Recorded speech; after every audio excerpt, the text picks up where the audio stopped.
Ratu. Good to see you. What brings you in today? It's a good question. I mean, I'd say a lot of things. I mean, I got a lot on my mind, but I don't know. Let me just.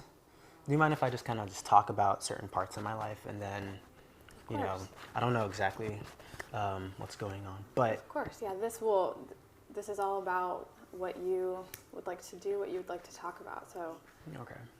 go ahead with what you feel. All right. Important. All right, sweet. Well, let me just talk a little bit about my work situation, I guess. Right now, I work at Office Depot, retail store just in the Gateway area in Northeast Portland, and it's okay, I guess, to put it into a couple words. But I started working there when between my sophomore and junior year in college at George Fox, and I would work there during the summer. And and then I've just been doing that each summer up until recently, where I've continued to work there even into my studies in the fall this year, because now I can commute from Portland to Tigard with little problems. So and back then I didn't have a car, and when I was at Fox during my undergrad years, I was living on campus, and so there was no way I could commute from Portland to Tigard to Newburgh. That's where Fox is there. But that's yeah. But when I started working at Office Depot, my boss was not the best, but I didn't mind that at all, really. It was one of my first jobs, actual jobs where I got paid and all that stuff, and I was kind of excited about that. A lot of friends use the term adulting like a verb, and that was in my eyes like that's a step to that. Your first opportunity to adult. Yes. Yeah. But yeah, and so I did that, and it was okay. And the reason why I say he was kind of a jerk was there are times where he really wouldn't listen when I was trying to learn the ropes. And the way things started, I was kind of just thrown into the wolves. That apparently, I found out years later, this summer, in fact, that there is a protocol for new employees. They're supposed to go through this certain training program, and there's supposed to be like a mentor, like working with them during the office hours. And that really didn't happen. Actually, it didn't happen at all when I was there. But yeah, so. And remind me how many summers it's been that you've been at Office Depot? So yeah, I started there between my sophomore and my junior year that summer. So that was 2013, I think so. Summer of 2013. So it's been a couple years. So this last summer was your third time, yes. Okay. Yeah, third year into it. Yeah. So it's something you've gotten familiar with, but then that information about the protocol that wasn't followed. And tell me more about your boss. You said he was a jerk, and that definitely would influence how you feel about your job, I would think. He's as a person, like I would probably be pretty good friends with him. He's passionate about what he does.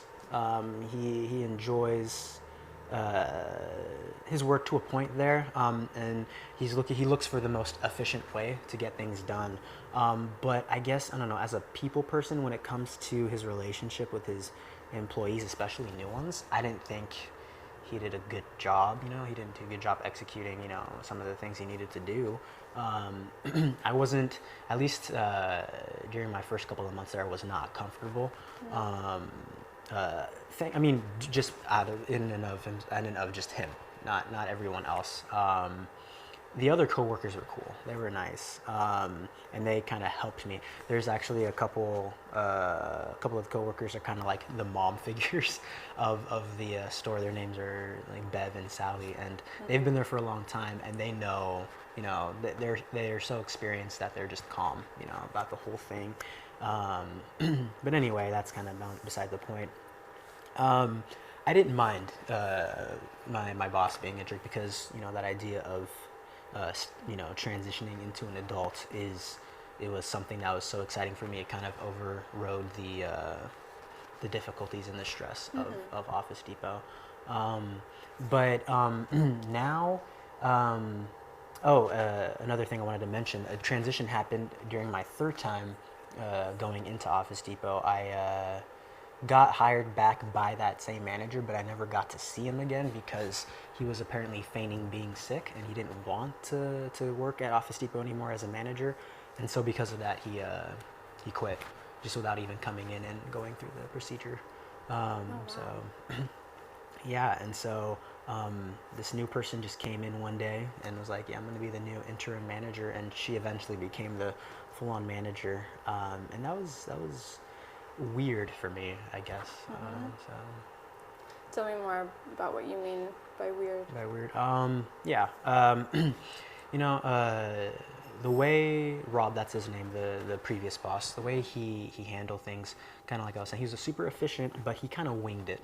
He didn't really go by the book when it comes to how the store should run.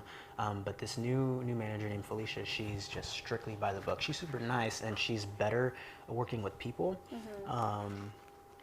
But she goes by the book to the point where she's not reasonable, because some of the protocol in the book is kind of ridiculous, honestly.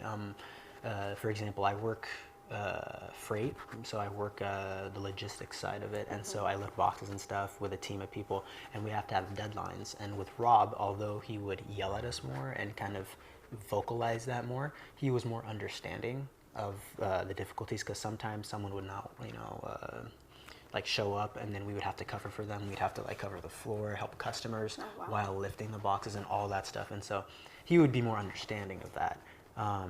Felicia, on the other hand, she is understanding, but she's still in a more passive aggressive way, kind of just gets on us, and it kind of gets frustrating. And it was interesting because during that transition, maybe about a month into her being a manager, people started to leave. For their different reasons. Some people had issues and stuff, and their way of doing things just didn't match with Felicia's, and it was her road or the high road. And so, but she doesn't, say that vocally, but it's there, and so, yeah. That sounds really challenging. That now you've had two managers, and you've had to transition into first getting the job and learning what Rob was like, and then hearing that you didn't get an opportunity for that mentorship thing, and then a couple of years later, you had another transition with a new manager that's a totally different person, less understanding in some ways, a different person. But that sounds really challenging to keep going through and, acclimating to what's going on. That's pretty much it. And with that said, I mean, I don't know. I mean, it's been tough, but at the same time, like I've said, I didn't mind all of it, and I still, in a sense, don't mind. However, I feel like there are different things now in my life that are kind of pushing me to not want to continue working at Office Depot, not just because of Felicia or the fact that Rob left or that people that I know are leaving, but there are other things. I think,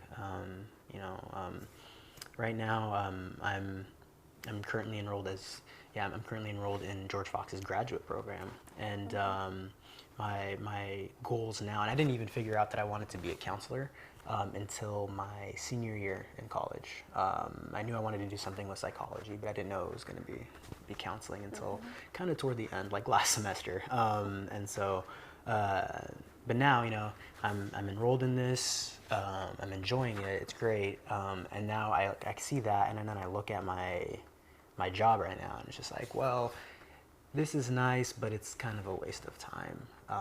And don't, of time. Yeah. And don't get me wrong. I mean, I'm thankful for my job at Office Depot. I know a lot of people struggle to even find simple jobs like that.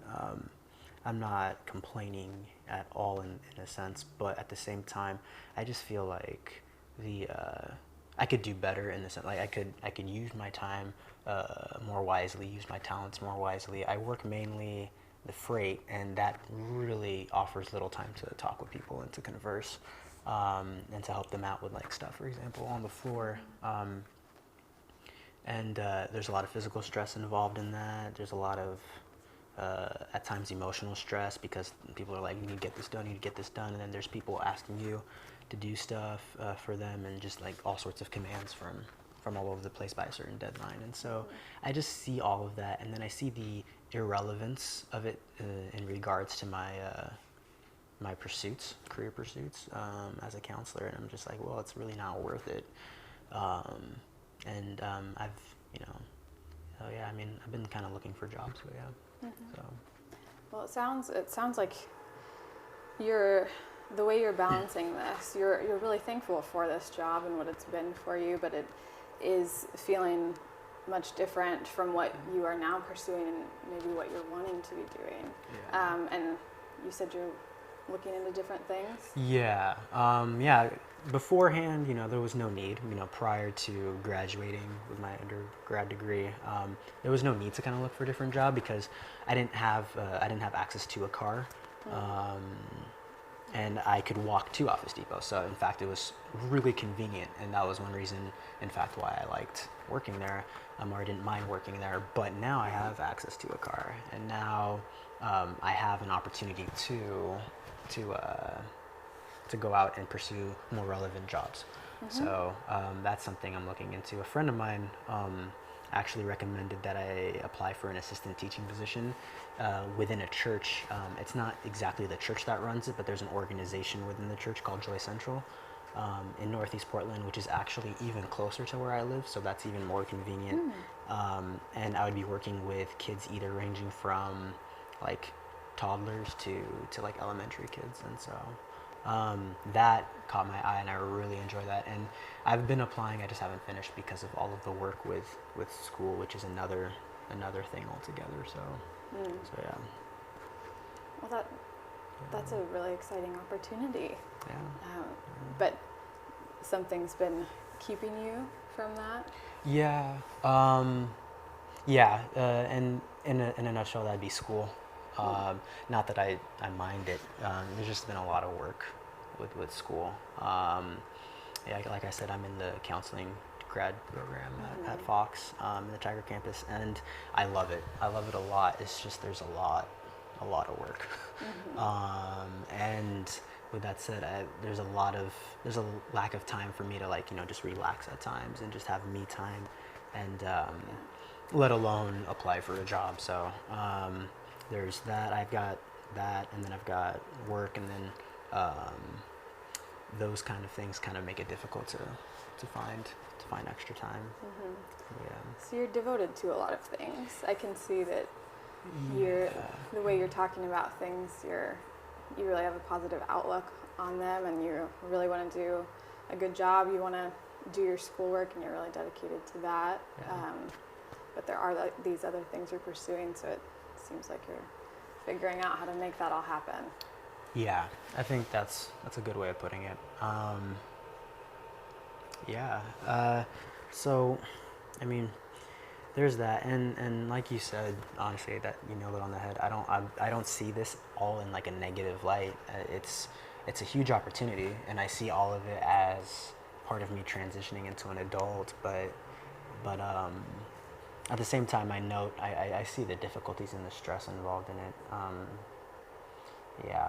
And so there's that. And then another thing I wanted to bring up was the living situation I'm in right now. I lived with my parents. Once I graduated, I stayed living with my parents for the sake of costs. Financially, it's just the easier thing to do, and my parents don't mind at all. And they've even told me before I even graduated, or even before I went into college, that they didn't mind me living there. And they joked around saying until I was 50, obviously. And obviously, I told them that's not going to happen. But yeah, and I understand there's a cultural piece to it.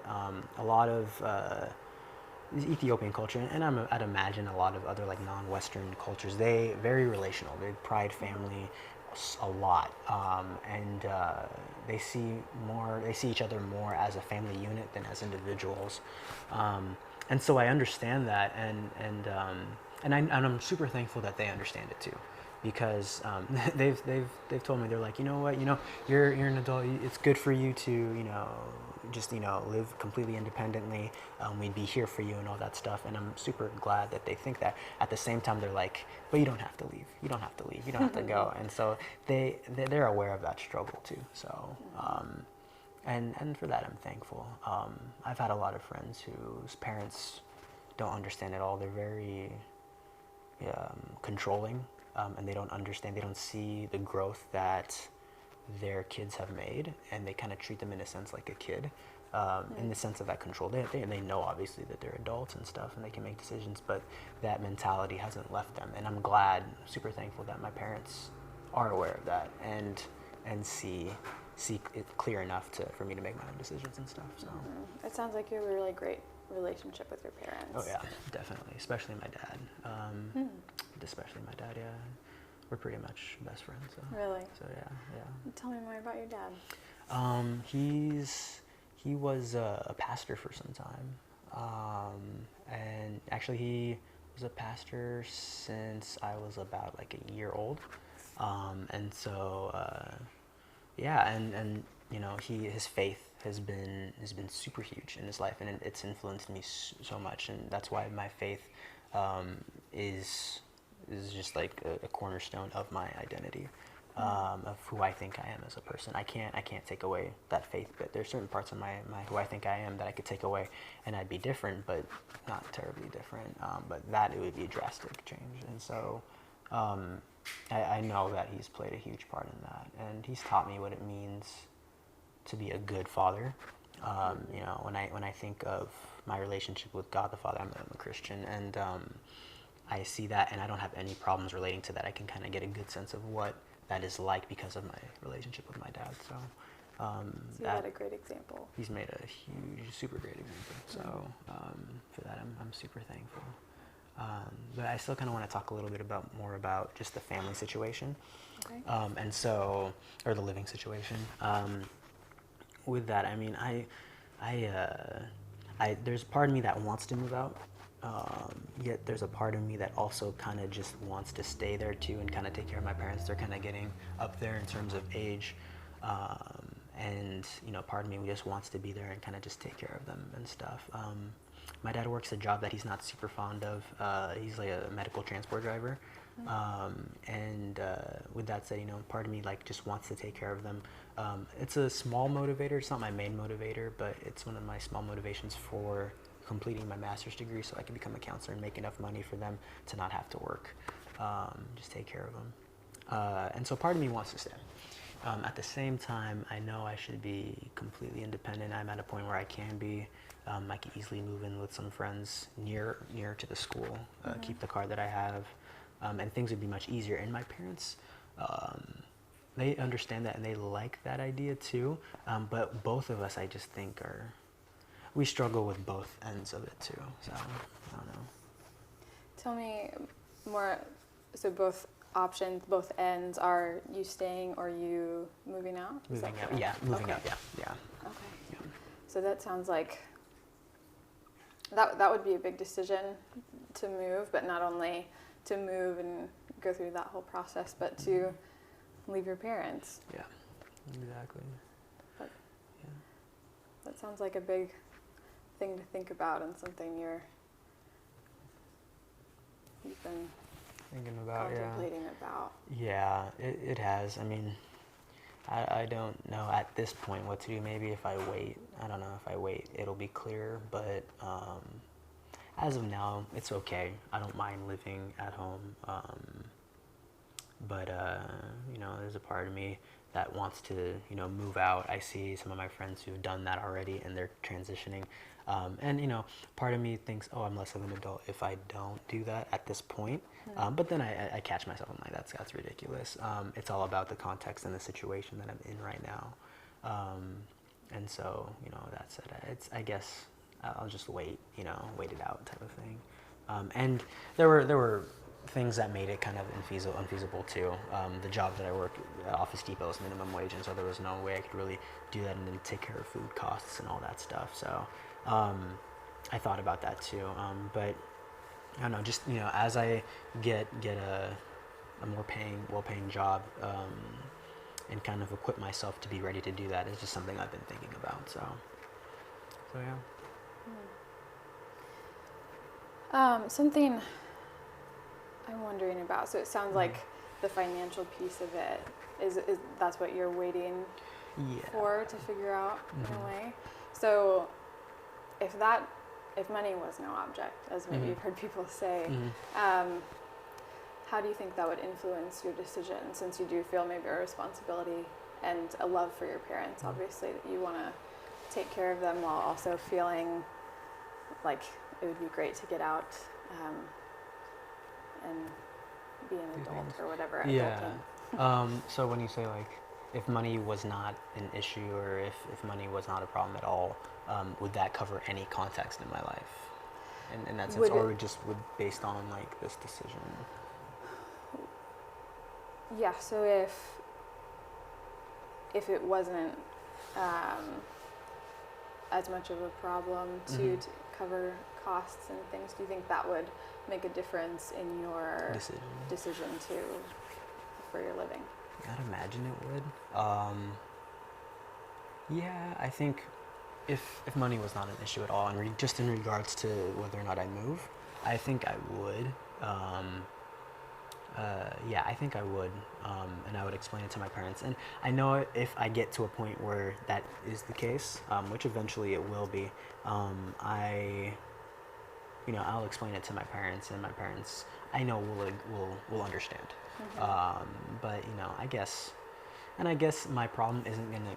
It's not really a especially unique one. It's just a transition, just another transition into being an adult, learning how to, live completely independent of your support system. So, but yeah, and so I guess I can't avoid the the slight sadness that goes in with that whole transition, but yeah, so. Now that sadness, explain more about how you would feel. Well, like when I say like sadness, I'm just saying like just with any kind of transition, like similar to when my parents dropped me off at Fox for my freshman year in college.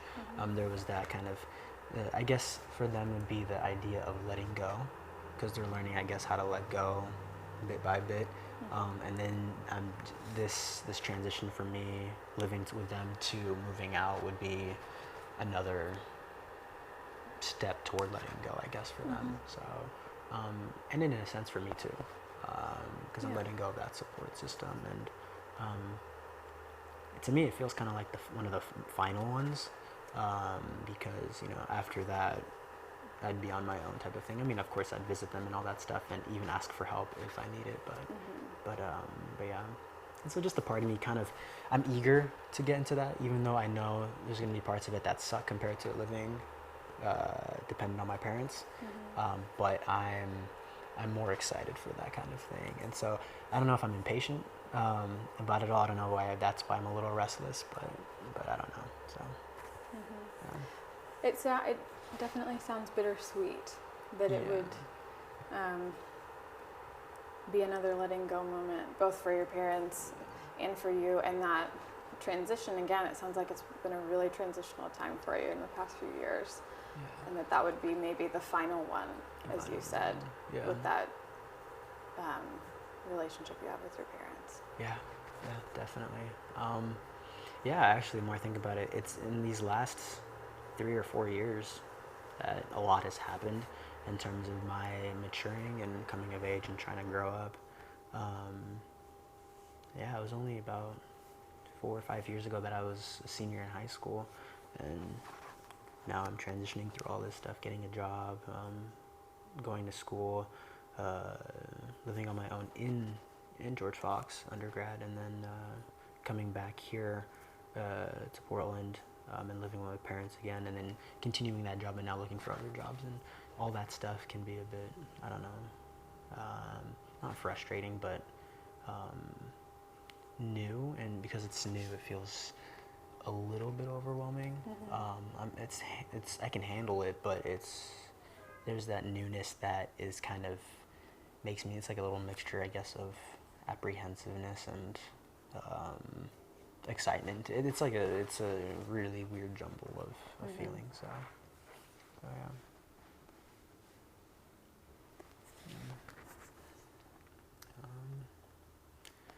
I don't know. Yeah, and so just with all that said, I mean, I'm super thankful for my support system. I'm super thankful for the other like friends. My professors have helped a lot in my transitions, at least when I was at Fox in my undergrad years. And like I said, my parents have been huge and instrumental. I am by no means wishing that they acted a certain way or complaining that they haven't done this or that or anything like that. They've done wonders. I'm still amazed at how they pull it all off. So they've sacrificed a lot too for me.